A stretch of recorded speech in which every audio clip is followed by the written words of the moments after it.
Recording studio बानावर विशुनगंज।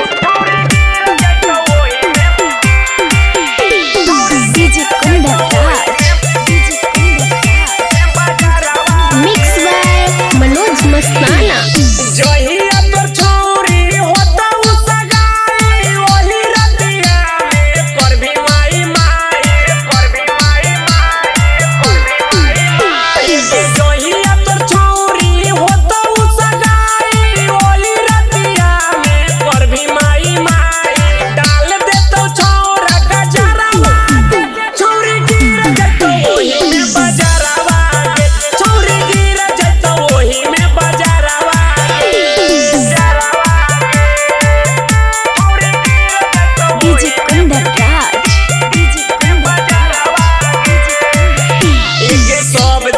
छूट जैतो छौरी दतिया काट लेतो छौरी के ओही में दतिया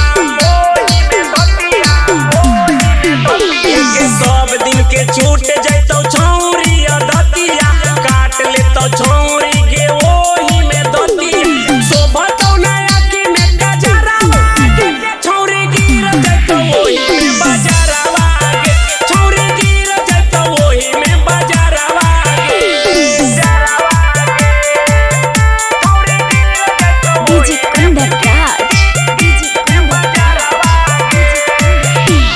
सब तोरे चीजवा हो जाई तो बेकार गे राइट रोहितवा न देखत उघार गे